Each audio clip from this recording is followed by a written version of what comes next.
Set, Steve? Hey, good morning, everyone. Thanks for being here. You'll hear from the mayor in a moment, and then Dermot Shea will give you the January crime figures. I tell the cops all the time what a tremendous job that they're doing, and they truly are. If you look at 17 and the beginning of 18, month after month, year after year, the hardworking men and women of this police department not only keeping people safe, but we have to make people feel safe, too. And in terms of crime reduction, as you know, we're coming off the safest year New York City has experienced in about 7 decades. This means each of the last 3 generations of New Yorkers has been made safer than the last. And what this means for us in the NYPD is that we have to continue to focus on our mission. Now we're just 1 month into the new year, and we're doing well again. Dermot will get into the specifics in a couple of minutes. What I will tell you, what I know, is that to keep driving crime and violence down and to keep New Yorkers in every neighborhood feeling safe, we need to keep the seamless coordination going on with our police department and with our city, state, and federal law enforcement partners, and specifically our relationship with the FBI. They continue to do a great job. They understand what their mission is in New York City. And we absolutely need the full and willing partnership of all the people we serve in every neighborhood. As I've said 100 times before, public safety is a shared responsibility, and that's what New York policing means today in 2018, and that's what New York policing has to mean as we make our way forward. I'd like to remind people that the historic gains we made over the past couple of decades or so, none of this happened by accident. It took a lot of hard work by a lot of dedicated people. Our future success won't be an accident either. All this applies to so-called traditional crime, as well to the threat of terrorism, and quite importantly to the quality of life concerns that New Yorkers living and working in all corners of our great city express every single day. Mr. Mayor. Thank you very much, Commissioner, and congratulations to you and First Deputy Commissioner Tucker and all the leadership of the NYPD and all the men and women of the NYPD for once again continuing to make us safer. I want to remind everyone at the outset of this year, the classic questions kept coming up. How much safer can we get? Did we reach the end of the line in 2017? We got overall crime down to levels we had not seen since the 1950s. We got homicides down to a level we had not seen since 1951. I like to say the last time we had that few homicides in New York City, the Dodgers were still playing in Ebbets Field. That's what the NYPD has accomplished, working more closely than ever with community partners. So was 2017 as good as it gets? That's the question I keep getting. The answer is no, it's not as good as it gets. It's an amazing accomplishment. But we're going to go farther, and that's been the attitude here at One Police Plaza throughout the last 4 years, relentlessly looking to get even better and to make us even safer. And we're certainly off to a strong start in 2018. And I want to emphasize this extraordinary success combined with not only the massive reduction in stop and frisk, but also much less use of arrest. This is something that Commissioner O'Neill has pointed out, Commissioner Bratton before him pointed out. The whole idea was to free up our officers to do what they have been trained to do as professionals and give them discretion, give them the ability to do their jobs properly, not based on the quotas of the past and not based on simply how many forceful interactions can you have, but in fact freeing up our officers to be as effective and creative as possible. That's what neighborhood policing is all about. So, 2017 compared to 2013, 100,000 fewer arrests in 2017 compared to 2013, and much less crime at the same time. Powerful fact. Also points out where we go next, the fact that we can keep building a stronger bond with community, and it will make us all safer. It will make our officers safer. It'll make our residents safer at the same time. Look, I want to say NYPD has really contributed to something crucial, not just in terms of safety, but also in terms of the social fabric of this city. This city is never, we don't sing in perfect harmony, but we all get along a lot better than we used to. And anyone who's been around for a while can see that. NYPD has contributed a lot to that, creating a different tone in this city, a different approach, a lot more dialogue. I've been really struck by what we've seen with these community meetings. In fact, the NYPD is inviting communities into a deeper dialogue. That is good for the social fabric of this city. It is good to see our officers talking more and more with community members, one-on-one, individually, knowing each other's names, It's good to see greater respect for our officers. It's good to see our officers getting a thank you more often. That's all about building a different kind of social fabric and one that will work better for the future of this city. So a lot is happening here, but I want to emphasize 2018, we're going to keep getting safer. Just a quick note on the numbers because they are striking. So January 2018 compared to January 2017, crime is down, total crime down 7.6% this last month compared to a year ago. Murders down as well. We see consistent progress. We've got more to do, but something clearly is working. Neighborhood policing is working. Precision policing is working. It's producing real results. And, you know, Terry Monahan, when he was sworn in as chief of department, said something very simple, very powerful. What the NYPD is doing is actually inventing an entirely different type of policing, and it's working. And it's going to be a model for the whole country. Whenever I talk to my fellow mayors, one of the things, the number one request I get is, can I come to New York City and meet with the NYPD? Can I see ComStat? Can I understand what you guys are doing? Big cities, small cities, people want to understand what the NYPD is achieving. And this model is going to do a lot of good for this whole country, not just for the 5 boroughs.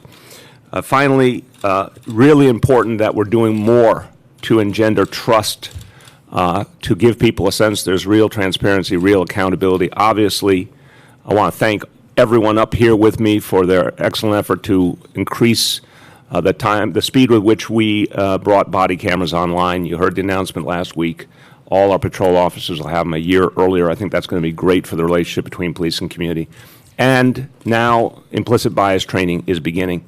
And I think that's a great step forward, too.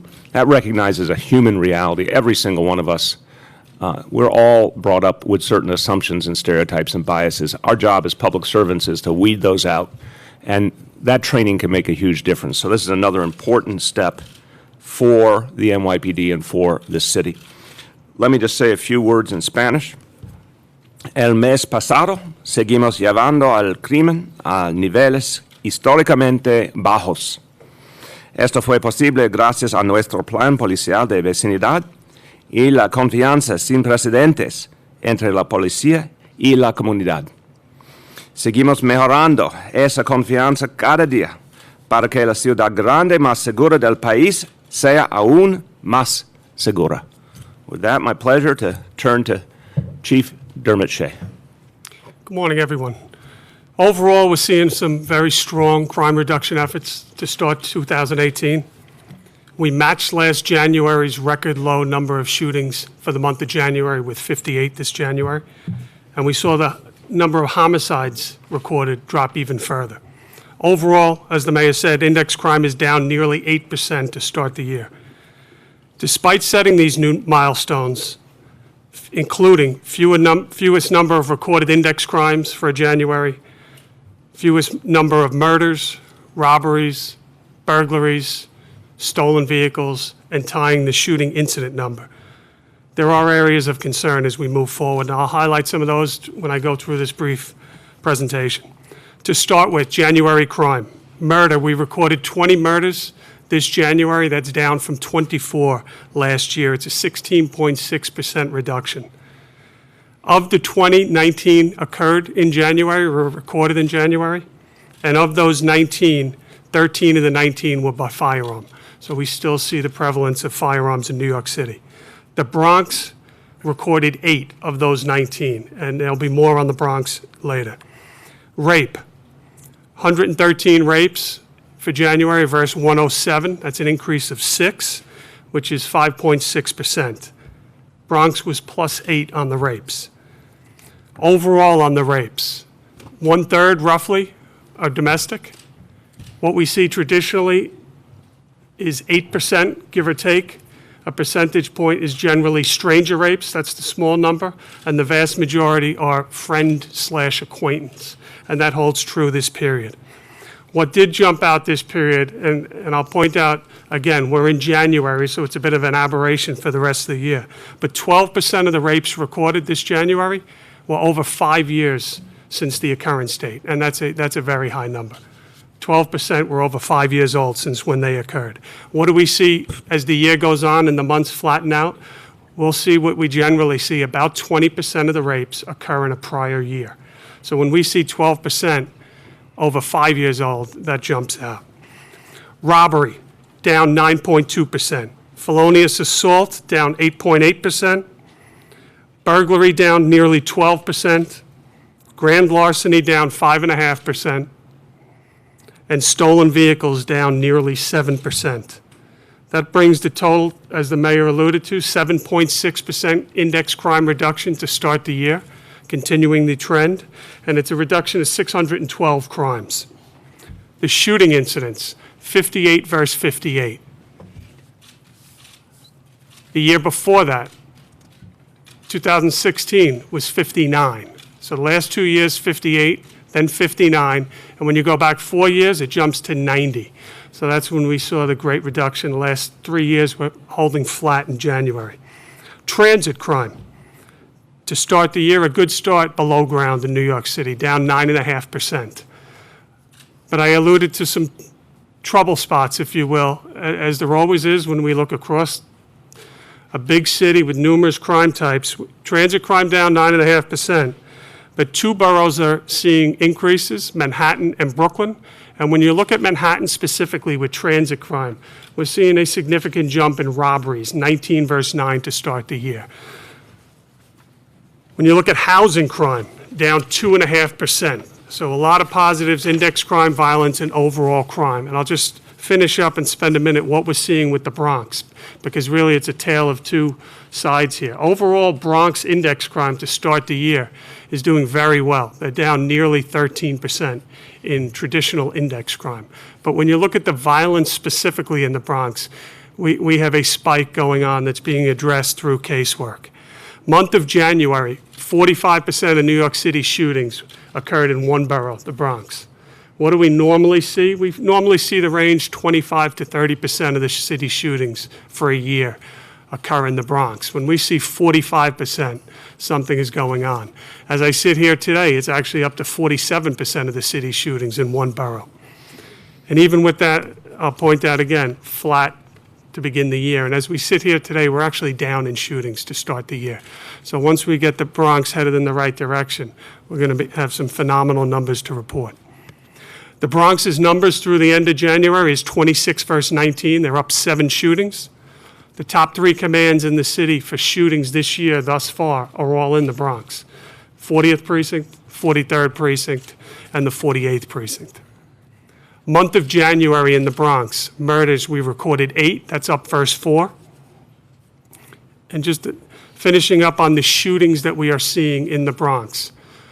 23% of them on housing. That's slightly up. Generally, we see 20 to 21% of the city's shootings on housing, which is too high. What have we seen in the individual when you drill down on the shootings that we've seen in the Bronx? We've had an individual on parole shot. We've had 2 individuals on probation that then are arrested for current shootings in the Bronx in January. We've had an individual on probation for robbery, then getting shot at, then in another incident after that, getting arrested with a new firearm while on probation for recent robbery charges in the Bronx. We have even seen an individual in the Bronx in January, prior arrest for stabbing, prior arrest for a gun, combined, put in a program, and now arrested with an additional gun. So this is some of the hurdles, if you will, that our officers and detectives are fighting every day. I think this outlines what we're up against. I tend to look at the glass here half full. When we get this right, we are going to see phenomenal gains further, pushing these violence numbers down. This is where precision policing meets other parts of the criminal justice system. And as these examples show, it's not always pretty.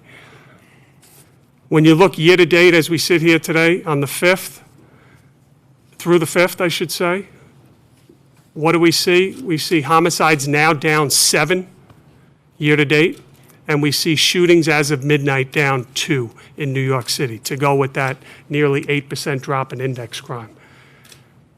When we look at arrests that are being affected in the city of New York as a whole, We continue to work on the precision angle to complement the neighborhood policing.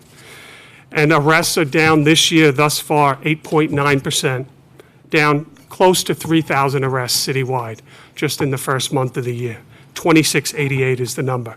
And with that, where do we see the biggest drop in arrests? Misdemeanor arrests. We're actually flat in index crime arrests, despite being down about 8%. So that's driving our clearance rates up, which is a win all the way around. That's it. Okay, thanks. Bob Boyce has two cases he wants to talk about. Bob? Sure. Good morning, everybody. I just continued the dialogue from Chief Shea. We're looking for public assistance in locating two individuals, both in the Bronx, both wanted for homicide. I have their pictures up here. This particular individual is Amir Bryant. We are seeking him in the homicide of Shaquana Button that happened on January 15th at about 11:30 in the evening. Both were in a grocery store on 149th Street in the Bronx. One individual bumped into another. A dispute ensued. We believe Amir Bryant left that location, went and got a gun, came back, and Shaquana Button was still in the grocery store. It was a cold evening that night, at which point he waited for her outside and shot her one time in the back of the head, killing her. We know he frequents the St. Mary's houses, which is just on 149th Street. He's got 6 prior arrests, nothing of this stature as far as violence goes. Nonetheless, we've been seeking him since that night. We identified him almost immediately. So Amir Bryant, if anybody has any information, please call the police, the tips number. The second individual, please. This individual is Carl Henley, goes by the nickname of Babs, Babu, or Babos. He, on the night of the 16th, the next night, he shot an individual known as Melvin Baddies. This was over an argument.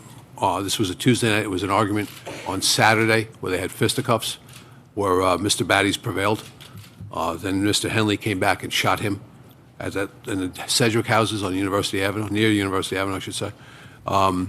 So we're looking for him now. He's got 8 prior arrests. We've been seeking him for the last 2 weeks. If the public knows where he is, please contact the tips numbers immediately. If you see him, call 911. Thank you. Bob, that's it? That's it. Okay. Crime-related or police-related, or actually on crime stats first. Solon? Clarification, transit crime down 9.5%, but you said robberies in transit are up in Manhattan? Transit down 9.5%. All crimes, index crimes citywide. 2 of the boroughs are up in crime, Brooklyn and Manhattan. Or transit only? For transit only. Transit only, okay. And when you look at Manhattan transit crime, they are spiking for the month of January. Actually, it's through the first 4 days now of February, in robberies specifically. Transit robberies in Manhattan, 19 verse 9. So with that said, Commissioner, does the NYPD still support Manhattan DA's policy to not prosecute turnstile offenders?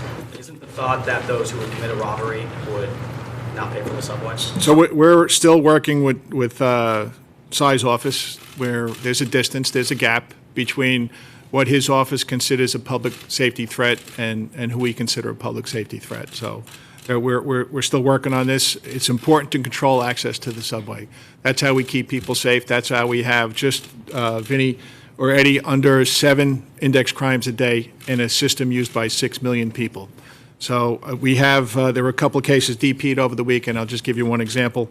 This person had 52 total arrests, 30 were transit-related, 2 robbery arrests, 1 in transit, 1 grand larceny in transit, and he's also a transit recidivist, and that arrest was DP'd.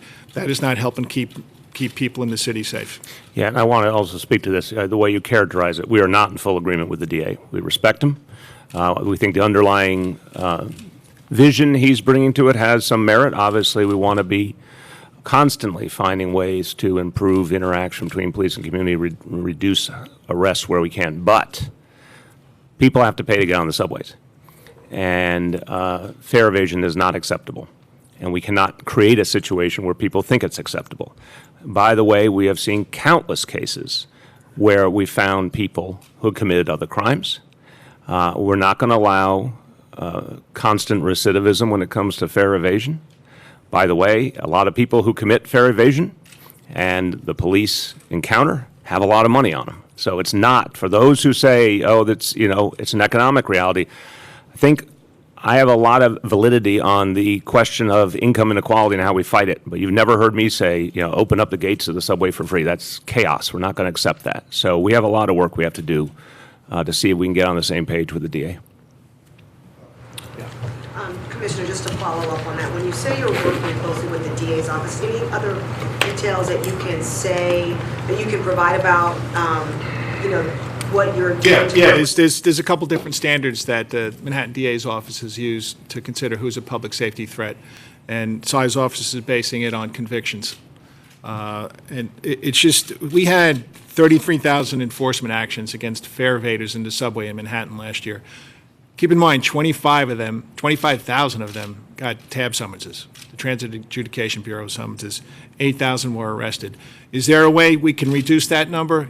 Yes, there is. I think it's important that we do that, but we have to do it thoughtfully. I want to see more transit bureau police officers on the subway. So if we can keep them out on patrol, that's fine. But we really have to be thoughtful about how we do that. Tony? For Chief Shea, you mentioned that 20% of the rape complaints, I think in January, were from prior years, if I have your figure right.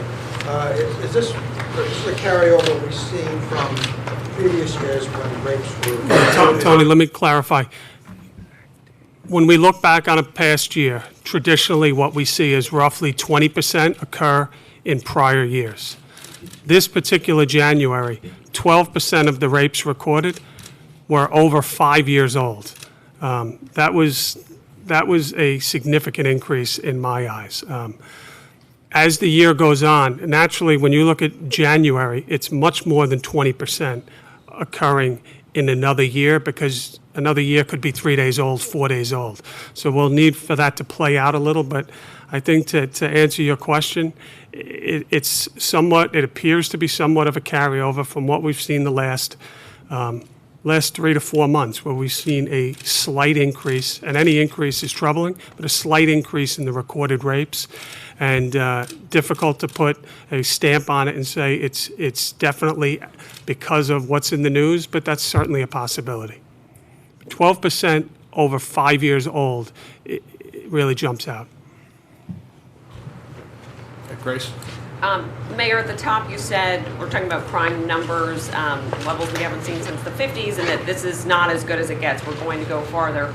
I'm wondering if there's any concern from you or from the police department that by promising to drive down crime even farther, that you may be putting undue pressure on the department to try and make the numbers work in such a way that we keep seeing those crime levels go down. First of all, in my humble opinion, a championship team does not mind having more pressure on them.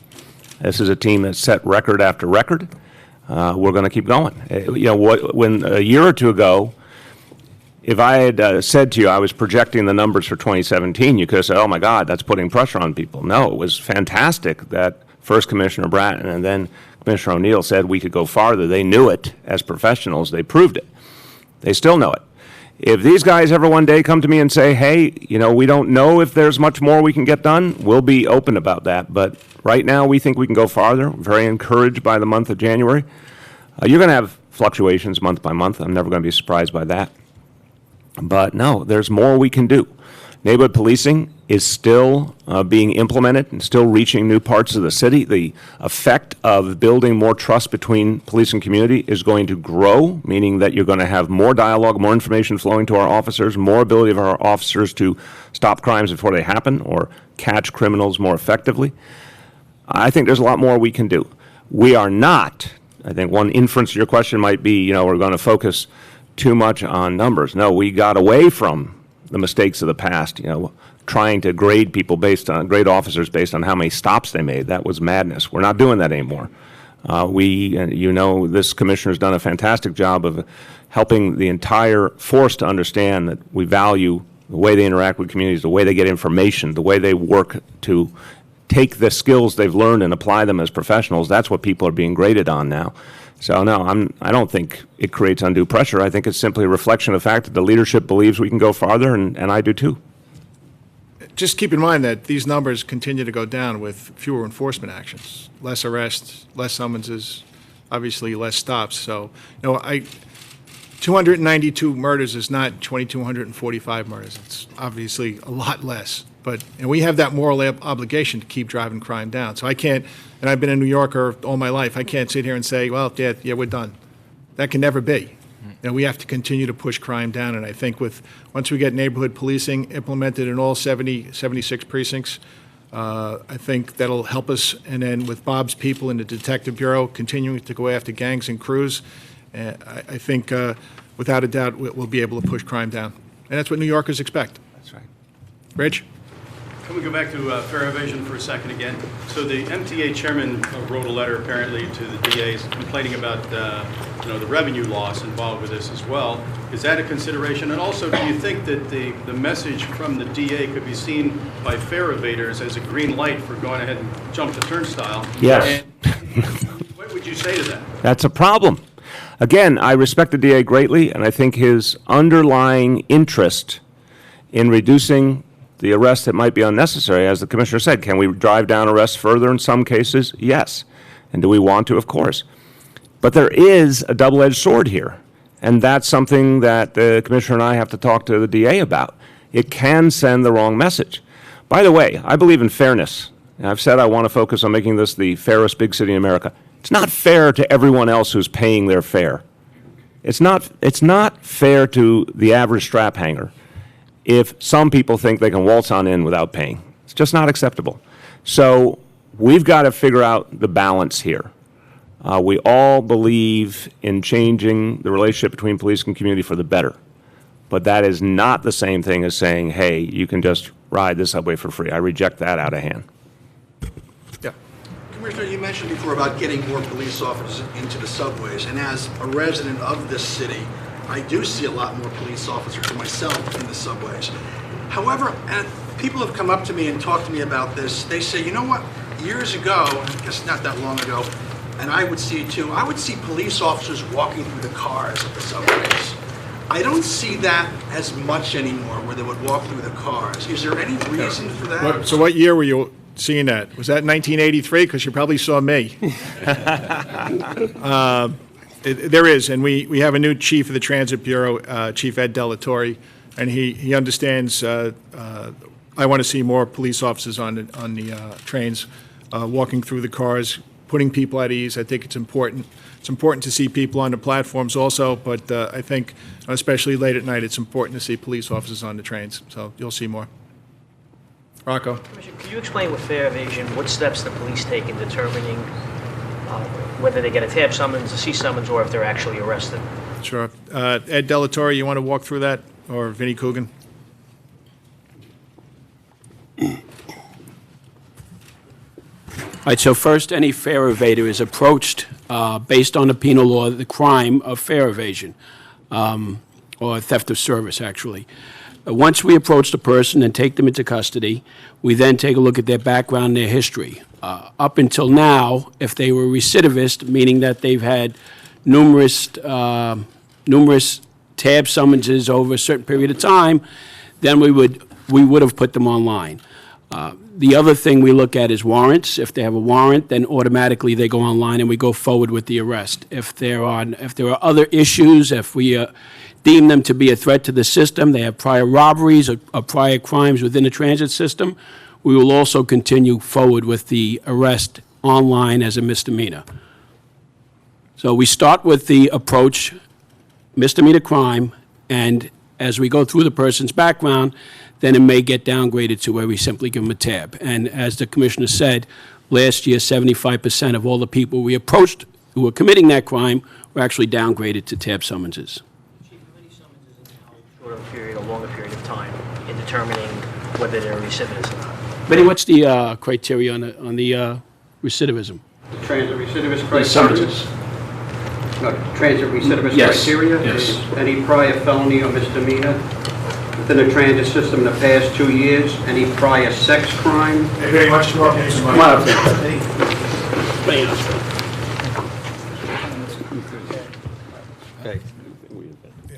Like Chief Delatorre said, 75% of people receive tabs, summonses. That's a civil summons. It's not a criminal court summons.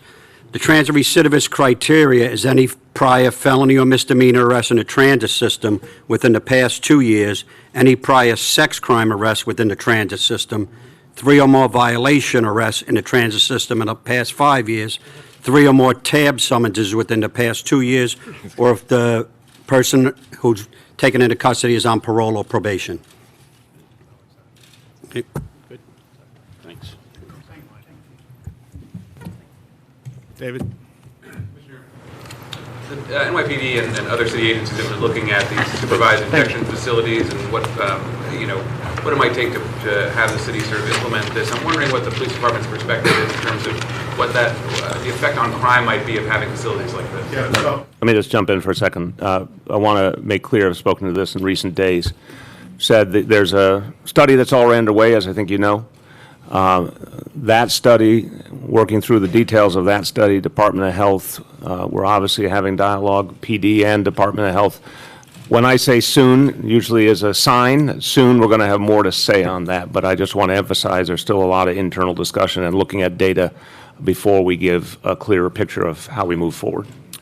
so I think last press conference we had, I said we didn't have a position yet, but I will tell you that I had a conversation with the chief of the Vancouver Police Department, and they've had a supervised injection site up there for quite a while.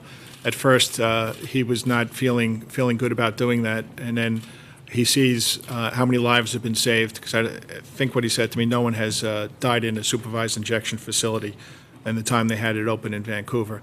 So there are some issues, there's some quality of life issues around the site, but he's addressing that, so my mind is open. We're talking about the sanctity of life here, keeping people alive, but we also have real concerns about quality of life and crime issues around that site, so at some point, we'll make a determination. Yes. Mayor de Blasio, can you speak to, if you can, the flu? Yeah, I'm going to come to that in a moment, so let's do the police issues, and then I'll happily come to that. In the back row?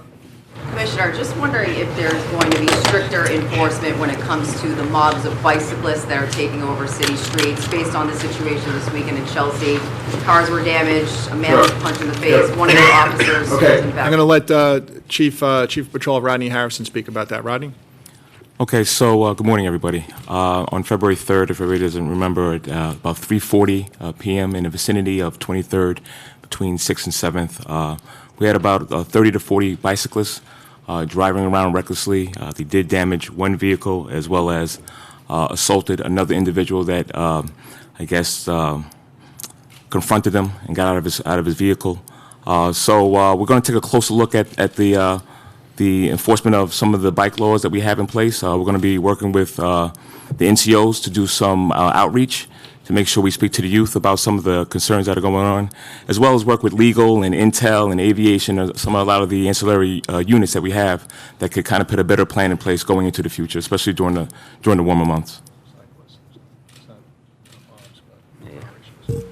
Chief Boyce, there was a homicide out on the 107, I think on February 2nd, and there's been some suggestion and talk that it might be a MS-13 related speed execution. Do you have any clarity on this? Well, right now, Tony, we're fighting to identify what the motive is, and apparently it's gang related. And I say that because we have evidence that links to another crime that was a different gang at this point. So I don't want to name that gang because it's still in investigation. Do we think it might be still MS-13? Yes, we do. It might be, but we don't know. And what we're hampered by, this male was killed. He left his house in New Jersey about 11:30 in the afternoon. He then texted his father at 5:30 at night, and said basically, I'm going to be home late. And then we believe he was shot to death at 6:30 in the evening. So we have video of him walking with two males in Queens in the 107 precinct. Pretty suburban area, houses all over, no commercial. And then he walks, and then one slows, and then the other one shoots him one time in the head, and then shoots him twice when he's down. So the earmarks are there of a gang homicide. Right now, we're trying to figure out exactly what. Now, we're hampered by the fact that we didn't know who he was for the first 2 days. We finally, at the LCME, at the morgue, we took his fingerprints, and we had found out through the FBI that he was a Salvadoran male, 20 years old. And we started working back from there. We went to the Salvadoran consulate, and they identified where he lived. And his name is Oscar Antonio Blanco Hernandez, a 20-year-old male. He lives in Elizabeth, New Jersey with his father. So we went to his dad's house. We spoke to his dad. He explained what happened, and we're able to get to some telephones where he's going through social media. That's being analyzed right now. So we're a long way away from determining which gang it was at this point. But again, the earmarks are there. There's no question. So we'll go forward. We contacted the FBI, Nassau and Suffolk County, and we have strong working relationships with them as well as task forces. And we've devoted a lot of resources to finding out exactly what happened. We have some video. It's not probative at this point, but it's leading us in a certain direction. That's what we need to know. So we're about 4 full days into it, Tony. So we got a long way to go. Tina? Commissioner, DOI put out a use of force report this morning, which is a little bit critical of the NYPD, maybe not making the compliance. Yeah, I think, obviously, we had a chance to take a look at it. Chief Matt Pontillo can talk about it a little bit. He'll give you a little context. But just keep in mind that our use of force is 1.3% of all of our arrests. And if you look at our firearms discharges in 2017, speaking just about adversarial discharges, was 23. The year before was 37. And for the month of January, actually year-to-date, we have 1 firearms discharge as opposed to 5 last year. So this is something that we take very seriously. And with the IG's report, of course, we'll look at it, we'll respond to it. But Matt, you have anything to add? And let me just jump in before the Chief. I just want to amplify the point Commissioner made. 23 for 2017. I want to remind everyone, we have 36,000 officers. We have over 8.5 million people. There are 365 days in a year. Only 23 times did an NYPD officer in 2017 discharge a firearm in the line of duty. That's extraordinary restraint. And I want that put in perspective. We obviously are always going to work to do better and to make sure everything's handled properly. But I just want people to reflect on what progress has been made on that front, and also how much personal strength it takes and extraordinary focus it takes for our officers to use their weapons so infrequently. That is a result of great training, and that's a result of real professionalism in the police force. Yeah, good morning, everyone. So we're still going through the IG's report, and, you know, it'll take us some time to review it, and we will respond in due course in detail. However, I will just point out a couple of things. So you may recall that in 2016, the department published a revised use of force policy that was much more comprehensive than what we had in the past. And along with that went a new reporting mechanism to properly identify and record uses of force so that we can analyze it and report on it going forward. The IG's report looked at a subset of force incidents related to arrests beginning in late 2016 when the new procedure and the reporting mechanism was still in its infancy. They found somewhere around a 65% compliance with the report when it came to use of force during arrests and properly recording it. Going forward, we see that our compliance is much improved, and even the IG notes that we have over 90% compliance with their most recent sampling. They look at a very, very limited set of data. Beginning back in last February, in a similar way that we use CompStat to analyze and address crime, we developed a similar process for our use of force reporting. And beginning in February, we've been holding regular meetings where we hold borough and bureau executives accountable, analyzing the use of force as well as the investigations into those uses of force. So that's reviewed on a monthly basis. Since we've implemented that process, we've seen a dramatic improvement in both the quality of the investigations and the accuracy of the reporting. So whereas the IG notes when this program was brand new and there was still a huge learning curve, the compliance was around 65%. More recently, they reported seeing a 90% compliance, and now over the last few months, we're seeing in excess of 90%, and in many cases 100%, utilizing many, many more metrics than the IG used. So they looked at a subset of arrests. We're looking at a variety of arrests as well as other indicators of force, including using body camera video. So we randomly sample body camera video looking for incidents that involve force, and we also look at our force reports for that occurred in commands where we do have body cameras deployed, and then we review the video and compare the video to the report to ensure that the investigation was done properly. So we have a whole host of metrics, and we're seeing in upwards of 90% compliance across the board in most of those, and like I said, up near 100% with many of them. Are any of you able to speak to the rate of crime this year on Staten Island? And is Staten Island still the safest borough in New York City? The crime rate on Staten Island? Yeah. I'm going to have to get you those figures unless, Dermot, you have Dermot? something? It'll take a minute, but I can give them to you afterwards. Any other police questions? Nothing else? I have a follow-up question on use of force. How does the department define use of force? There's different levels, and we can give you an explanation of what they are, okay? Okay, last call. Police. Okay. I know some of my colleagues have to go do some other things. I'm going to do a topper on the flu situation before going to off-topic questions. But let me see who's. We're going to stay, and we'll go into the lunch. All right. Okay, Commissioner, First Deputy are staying. Everyone else? Go do virtuous works.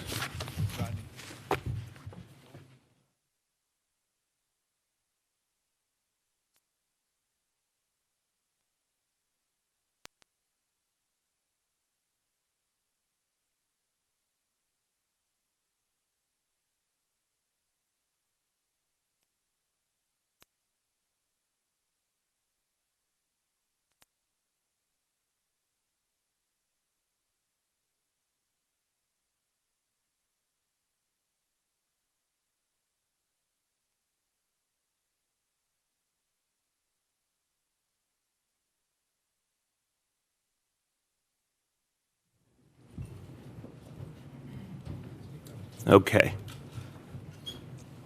Let me speak about the flu situation, and I want to say I want to speak as both mayor and as a parent. It's heartbreaking that parents have lost young children to the flu. My heart goes out to those families, but I also want to say we've got to protect our children now going forward. This is an epidemic that we have not seen in many years. Parents need to really be watching out for any of these symptoms, and I want to remind all New Yorkers what the symptoms of the flu are. It includes fever, chills, aches, sore throat, cough. Reminder that flu can lead to pneumonia. I mean, it's very major ramifications of getting the flu. It's not just a bad disease unto itself. It can lead to other things. The particularly vulnerable parts of our community, young children, seniors, and those who have underlying health conditions. So particularly want to talk about our kids. When our kids contract the flu, it's very, very dangerous. And I want all parents and everyone to be aware. If you think a child is coming down with the flu, it's crucial to get them care right away. Do not wait, because we see the strain this year is absolutely deadly and has to be dealt with right away. Want to urge everyone, again, take this seriously. Right away, if you haven't gotten the flu shot, it still helps to get the flu shot. It's not something that people should put off. It still helps in this flu season. And going forward, I would urge everyone to get that shot each year in the beginning of the flu season. If you want to get a flu shot, you can call 311 on information on where to get it for free through our health and hospitals and clinics. If you feel ill, contact a doctor immediately. Do not go to work. Do not go to school. Do not take the risk of making it worse and spreading it. Contact a doctor. Get help.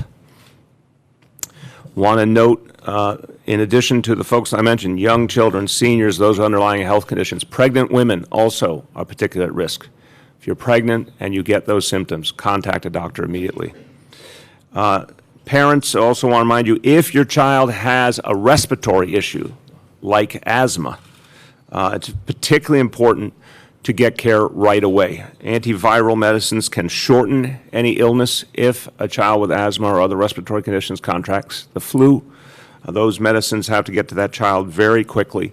If symptoms are worsening quickly, do not hesitate. Go immediately to an emergency room or call 911 for help. This disease can move very quickly. So if you see worsening symptoms, particularly in a child with an existing health condition, act quickly. A warning sign of a worsening condition is more difficulty breathing. So if a child has trouble breathing or is breathing very fast, that's a sign of distress. You want to act on that right away. Just a few words in Spanish. Todos debemos tomar la epidemia de gripe muy en serio. Los enfermos deben quedarse en sus casas y consultar a un médico. Estén atentos a síntomas como problemas para respirar, en especial los niños y ancianos. Llamen al 311 para saber dónde conseguir la vacuna contra la gripe. All right, that's just a quick update on the flu. Let me see if there's any questions about that. I think I covered it, but just in case there's anything else, and then we'll go on to other topics. Mayor de Blasio, can you provide any insight or share anything about what you know about the 2 children in New York City who died from the flu? I don't have the details yet on those children and their family. Again, my heart goes out to those families. It's the worst possible thing that could happen to a family. Right now, my focus is making sure it does not happen to another family. Go ahead, Rich. Mr. Mayor, have you had a flu shot? I did. Every member of my family, although the teenagers, well, they're not teenagers anymore, they're 20 and 23, they were a little slow on the uptake, but after the 200 or 300 reminders, they did get their flu shot, so now everyone's gotten it. Yes?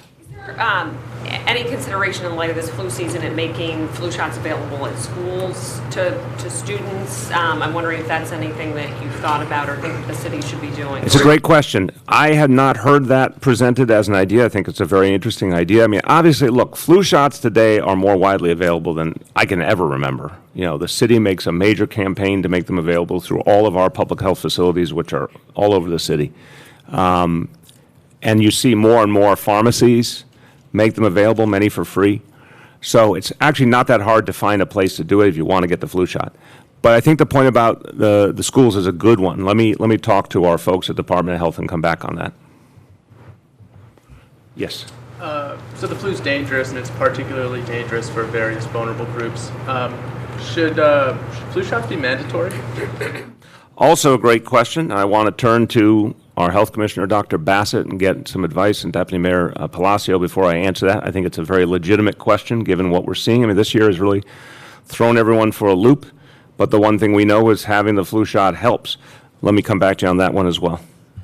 Or I'll get my medical degree in the meantime. Just quickly on those 2 children, I know you don't have a lot of details, but do you know if they had the flu shot? I do not know, and I want to make sure we always give you accurate information, so I'll have my folks get back to you. Anything else flu-related, Rich? Wondering whether you're seeing any unusual number of absences among city employees, or whether they've been, whether anybody's been checking on that. I haven't heard that yet. Nothing certainly bad enough to come up on my screen. We know this flu season's worse than what we've seen in a long time, but I don't know how it's manifesting in terms of city employees. I would note folks who are most vulnerable, you know, children, seniors, you know, generally would not be the categories that involve city employees, but we can also check on that. Okay, let me take other topics. Other topics, Jillian. Mayor, the news had a story last week about a teacher in the South Bronx who, in teaching a lesson on slavery, asked several African-American students to lie on the ground, may have stepped on one of their backs. I was hoping you can sort of give us a reaction to the fact that this happened, and also there's some parents who will be protesting today and seeking some cultural sensitivity training in schools. This isn't the first time there's been this kind of issue with this kind of lesson. Yeah, I got it. It's not acceptable. I mean, it's not even close. I don't know any teacher in their right mind who would do something like that. And if they had the impulse, they should have gone and talked it through with more senior members of the school who I'm sure would have dissuaded them. We're doing a full investigation of that, but it makes no sense. It's unfair to the kids. It's insensitive. We already do a number of things to promote understanding of the many cultures and faiths that make up this city in terms of how we prepare our teachers who teach the most diverse group of students in the nation. We are going to look to expand that preparation. We have so much constant training going on, professional development, that we have an easy venue to do that in. We're going to take a good page from the NYPD book in terms of some of the good work they're doing on implicit bias. But I will say this has not been a widespread problem in terms of any type of incident like this, thank God. But we will keep deepening our implicit bias type training and ways of helping our teacher to think about these issues better. Yes? It sounds like on congestion pricing, at least last night on New York One, that that you seem more open to it as long as such a lockbox, as you called it, is created. Would you endorse the congestion pricing plan if there was a guarantee that the money raised from it went to subways and buses only in New York City? To borrow from an old American phrase, I don't take any wooden nickels. So we're not taking anything hypothetical at this point. I've said very openly, this plan from the Governor's Commission is a step in the right direction, and I see elements of it that I definitely like a lot more than anything I've seen previously. That's great. That's a good thing. The devil's in the details. There's a lot more to do. But the lockbox is absolutely essential. Let me define for you what a real lockbox looks like. It means that that money can only be used for New York City subways and buses, and that's legally binding. Now think about this for a minute, Grace. The crisis that has gripped the city in terms of the problems with our subways energized everyone to put forward solutions. I put forward the millionaire's tax, which I still believe is the best solution. The Governor's Commission put forward congestion pricing. Well, the good news here is people are putting solutions on the table, and I firmly believe 2018 has to be the year of solution. Cannot let this wait. But listen, the crisis that focused everyone on this was the subway crisis. If that's what energizes action, then it is a further indicator of why all of the resources gained have to go to our subways, and I would add our buses. We are the center of the city economy. I mean, those subways and buses, center of the city economy and the state economy. Why is it crucial to talk about lockbox? Because too many times in the past, money has migrated elsewhere, including the $456 million that was meant for the MTA. Everyone sees with their own eyes was MTA earmarked funds that somehow ended up going to something else. That's intolerable. So if we're going to consider something like congestion pricing, we need absolute guarantees, not sort of guarantees. We need absolute guarantees, and that if the state violated those guarantees or the MTA violated those guarantees, there could be legal action taken to immediately put that money back into the subways and buses. It sounded like you talked about that idea when you met with Governor Cuomo yesterday. What did he say? How was that received? Is he when I speak to the governor or anyone, you'll remember my meeting after the election with President Trump. I don't characterize other people's views. You can ask him. I think he understood my position, that if the governor wants my support on this issue, put a lockbox on the table. Make it very clear that this money can only go to subways and buses. And look, there's other issues too. There's fairness issues I've raised about hardship situation, people with disabilities, low-income folks who need to go to doctor appointments in Manhattan. There's lots of issues that can be worked through. But we cannot even have a real discussion of this plan that will, from my point of view, truly benefit the 8.5 million people I serve without having a guarantee of a lockbox. Rich. Mr. Mayor, the president used the word traitor in regard to some Democrats who did not applaud some of his lines at the... Yeah, remember, Rich, this is an easy point. You know your history. When Stalin gave speeches, they used to, the different commissars used to look to see if people were applauding long enough and hard enough. I mean, this is ludicrous that a president of the United States would actually say out loud that someone who did not applaud from the State of the Union was committing an act of treason. This is just, we're going through the looking glass now. How many states of the unions have we all watched where the Democrats sat and the Republicans stood, or vice versa? When President Obama gave speeches for 8 years and the Democrats would cheer, and some Republicans not only didn't clap for him, they catcalled at him. But we didn't call them traitors. We didn't say that was an act of treachery to their nation. It was partisan. You could say it's not something we ideally want to see, but come on. So that's just desperation, and I don't know why this guy says things like this, because it just alienates a huge swath of the American people who do not see that as anything like an act of treason. Please. I have a question about the Build It Back program. We spoke to some folks out in the Rockaways that are very critical of the program. They say while they're very grateful for the work that that program is doing, they feel that some of the people that are involved in making this program happen are in such a rush to get families into new homes that they're making critical mistakes. We spoke to one family whose home was demolished before they approved the new construction plan. So now that family has no option to rebuild on their own because their home's gone. So I'm just wondering what your response is to that. On that case, which I don't know individually, but what I think you just said is before they approve the new construction plan, but there's, obviously, we're building them a new home if there's a new construction plan. And presumably that is on the same site, so you have to, if a home is no longer usable, you have to demolish it. So, look, I'm sensitive to the fact that the build-it-back concept begun under the previous administration, I've said was the wrong idea. My self-criticism is, if we could do it over again, we would have actually stopped it immediately and came up with a whole different model.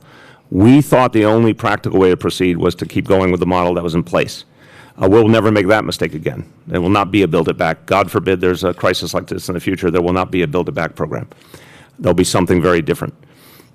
That being said, it's literally in the final months except for a few exceptional cases, it's in the final months now, and we're going to close it down once and for all. But yeah, the bottom line, I said it, I took this on myself. I said we were going to finish this thing. I heard such a hue and cry to finish that we were going to give people set deadlines, that we were offering some choice but not endless choice. This is a free home that's being built for people. And we got to get this done. So if mistakes were made in individual cases, we want to do everything we can to fix it. Amy Peterson's done a fantastic job working with homeowners and communities. But at a certain point, it just has to end, and we're in the final stage now. Going to come over here in a minute. Let me just finish up over here. Thank you. Mayor de Blasio, you were formerly in the council. Do you have any reaction to Deputy Mayor Glenn's comments impugning members' intelligence? Yeah, it was a real mistake and really unfair to the council members. And I'm glad she has apologized quickly. That was necessary. I have a lot of respect for the deputy mayor, but I was a council member. And, I might disagree with any given council member on any given day, but I would never say something like that about the whole body. I think it was a real mistake. Come over here.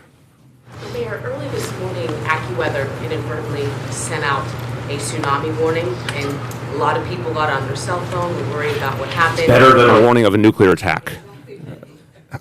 Thank you, AccuWeather, for not going that far.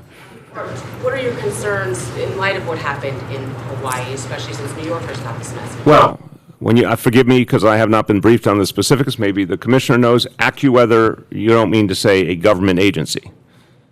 As I understand it, the National Weather Service was doing a test, and then AccuWeather as a third party then pushed it. Okay, so I can't speak for AccuWeather, which I assume is a part of a specific media outlet. So media outlets, we don't regulate them here in the city of New York, as appealing as that notion may be. We don't regulate them. And I would be a just ruler, however. So every private media outlet needs to take very seriously their responsibility to the public. I think they do. Generally speaking, on things like this, they're very careful about it. The National Weather Service is our partner, but I have not heard anything about the National Weather Service mishandling the situation, so I'd need to get more details before I could comment. Marcia. Mr. Mayor, yesterday in Albany, we kissed a number of female members of the Assembly and the Senate. I wonder if you think that's an appropriate greeting for an executive at a business meeting? I think certainly for the last 30 or so years that I've been involved in professional and public life, 30-plus years, that has been a norm, and it's been a respectful norm. I think if it's done respectfully and people are comfortable, it's perfectly appropriate. I think if it's done disrespectfully or makes someone uncomfortable, it shouldn't happen. No, we have a cordial relationship despite having been opponents. I said the day after the election, she and I had a very civil, respectful conversation. To her credit, as she said yesterday, she offered to help on some of the big issues facing the city. And that's certainly been the relationship I had with her long before she ran for mayor as well, that we would greet each other in that fashion. So I see nothing there that's out of the ordinary. Mayor, I know you said that we should stop talking about the federal investigations that ended last year, but next week there's going to be a public hearing on the contract that the city's entering into with Kramer Levin to pay for legal representation of you during those matters. That contract is set to run through the middle of this year. Can you explain why why this legal representation is ongoing into this year when those... You'd have to talk to the law department. I'm not familiar with those details. Any counseling at this point? Yeah, I'm not familiar with the details, and you'd have to talk to the law department. You getting representation? I'm not familiar with the details of how the contracts are handled and I'm not going into my own legal situation. Let's let the law department speak to it. Mayor de Blasio, last week your office announced $200 million for new boilers and heating upgrades for 20 NYCHA buildings. Today, the City Council is going to a hearing is undergoing rather, to discuss the chronic failures within NYCHA right now.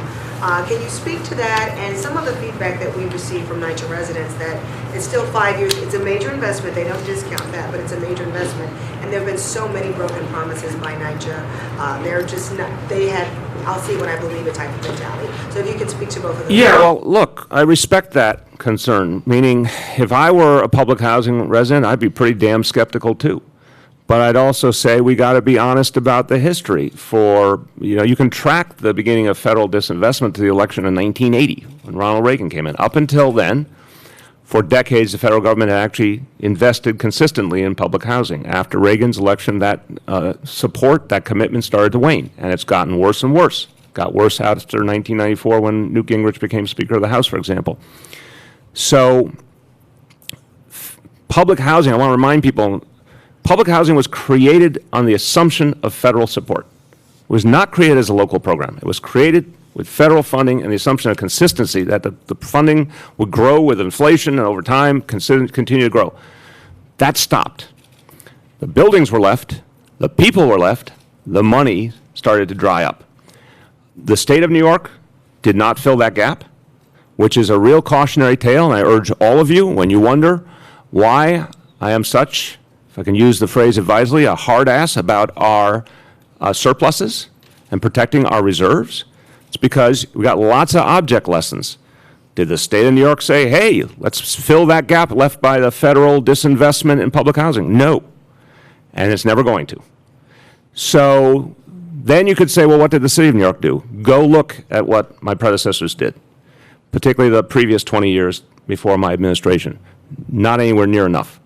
Since we came in, we gave you the numbers at the preliminary budget hearing. We have either spent or committed to $2.1 billion capital money to fix the physical problems in NYCHA, $1.6 billion in expense funding. Nothing even close to that ever happened in the past. And we'll keep doing that so long as the money's there.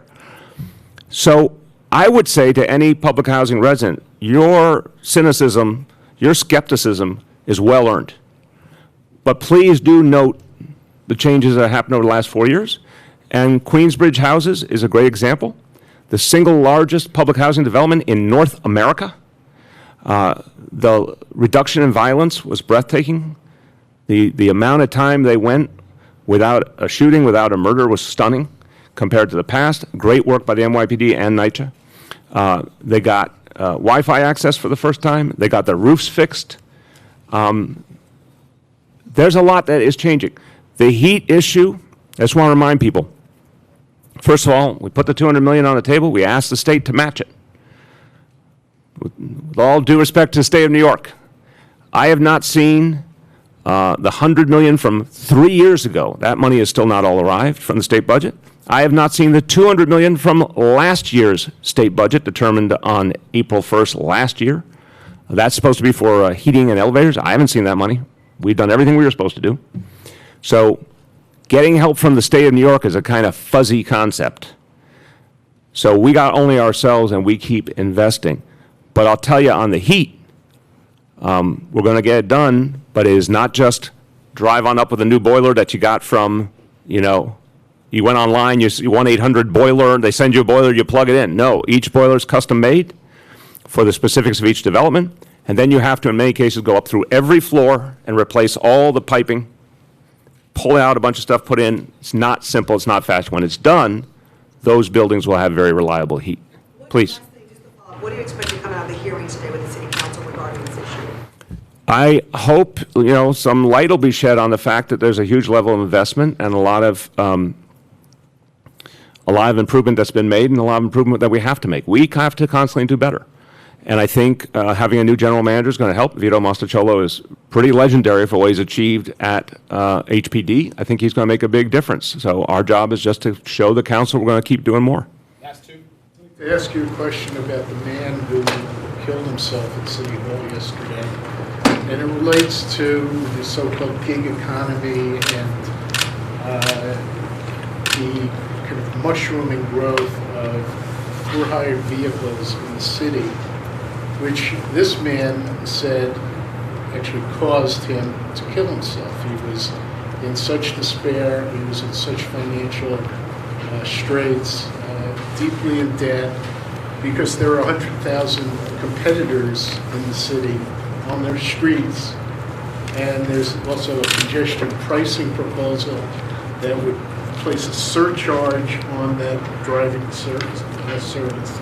And a few years ago, you moved to regulate the growth of this industry, and you were stopped by a political movement. And I'm just wondering whether you have any inclination to regulate the number of cars for hire on the streets of New York, both to save these people's livelihoods and to reduce the amount of traffic. I appreciate that question because it gets to a lot of big issues we're facing. Let's talk about this poor man.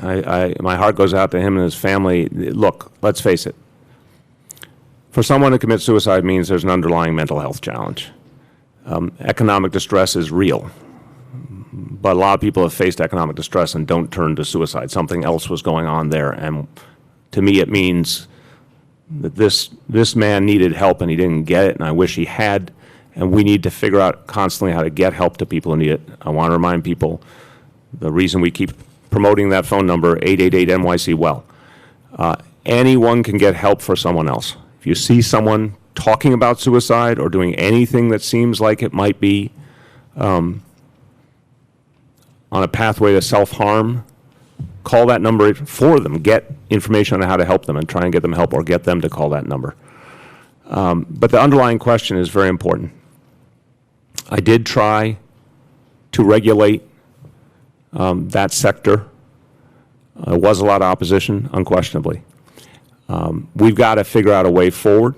And I think one of the things that came out of that whole debate is we've got to figure out a set of standards that applies to all elements of the for-hire vehicle industry equally and simultaneously. That's probably the best pathway to reform.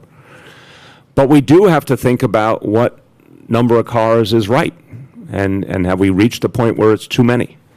I think it's a very valid question. It obviously interacts with the congestion pricing question, too. There's another piece to this which I think you point to, which is it's technological change, which is often very dislocating for people in general and causes a lot of distress. We see this all over the world right now. A few years back, we would never have anticipated the growth of Uber, for example, and the displacement of jobs that came with it. There's a much bigger threat looming, which is autonomous vehicles, which has the potential of displacing literally millions of jobs in this country. And you don't see policymakers getting ahead of it and coming up with solutions, and this is what worries me about it. I think people are really distressed. I think you saw it in the 2016 election. They're really distressed about the pace of technological change and the lack of answers. So we all need to do more work on that front, and it's certainly something I'm going to be focused on in the second term. Last one. To go back to the NYCHA hearing, I guess it came out in some of the information that was given to the council from NYCHA in preparing for this hearing that more than 320,000 NYCHA residents have been affected by heat or hot water outages this year. That's out of around 400,000, so about 80%. I mean, that would indicate that it's more than, you know, the 20 boilers or 20 developments where you're looking to make upgrades. I'm just curious how you tackle that and whether you would find that number acceptable from a private landlord. Look, I understand the question, but I would urge you to think a little more deeply about that question. Private sector, profit motive, has an entirely different orientation and typically has a lot more resources to work with, as opposed to the public sector that's here to serve people, in this case, working people, low-income people in this city. We're going to serve them come hell or high water. We're going to serve them whether it's easy or not, whether the federal government sends us money or not. We're going to do the best we can with what we got.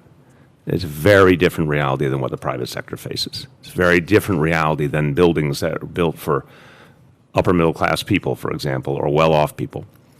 So I reject that notion that we should make that comparison. The question the issue that should be raised, in my view, is with the resources we have and the tools we have, how are we doing?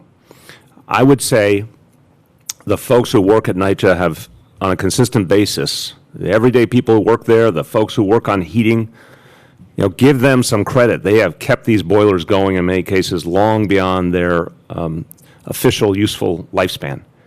And the typical outage is resolved the same day. So that 80% number deeply troubles me. But I also want to be honest and clear, most people, thank God, did not experience a long outage, and they were addressed. Our job is to consistently address the problem. If I had, the extra $20 billion or so it would be needed right now to fix everything in NYCHA, I would put it right on the table. I don't have it, and it ain't coming from anywhere else. So we're going to fix everything we can in turn. The 20 developments are the ones with the worst problems, just like we focused on the 15 developments with the biggest safety problems, and these gentlemen and their colleagues in this department did an amazing job reducing crime.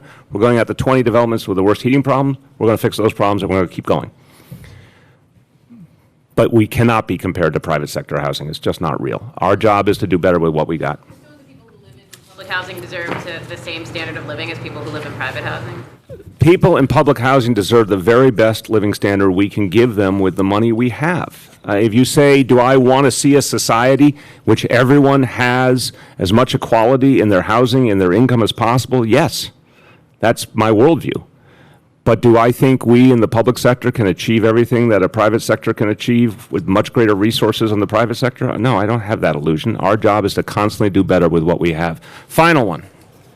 Just wanted to clarify the federal disinvestment part on NYCHA. Is that just on the capital side? Because I see they still contribute 90% of its operational expenses. So are you just referring to the? We can get you as we say in the budget process, a technical briefing on the nuances of the funding formula, and it's not that whatever we need, they just keep sending more. I mean, it's obviously a constrained formula, and you can see that we've had to do a lot of cutbacks on the expense side. You remember that when we came in, the NYCHA expense budget was near bankruptcy, and operating budget, was near bankruptcy, and we made a lot of cuts. There was a lot of attrition in the workforce, and the whole Next Generation NYCHA plan was part of that. And again, I ask everyone, if you're covering NYCHA, please read the Next Generation NYCHA plan and see how much had to be done. So I don't want you to have the impression that the federal government's just sitting there with a blank check, just asking what number should we fill in. There are constraining formulas. But what didn't happen, we know this for a fact, is long ago, starting in 1980, when the issue should have been, how do we keep upgrading? How do we keep making improvements so we stay ahead of these heating problems and other problems? How does the federal government, which bluntly can print money, continue to provide the support so public housing can really be decent for people? Long ago, they decided not to provide that additional support, not to adjust for inflation, not to adjust for the age of the buildings. It's like every other infrastructure matter. If a building is 50 years old or 60 years old, it needs more help. And that never happened. Thank you.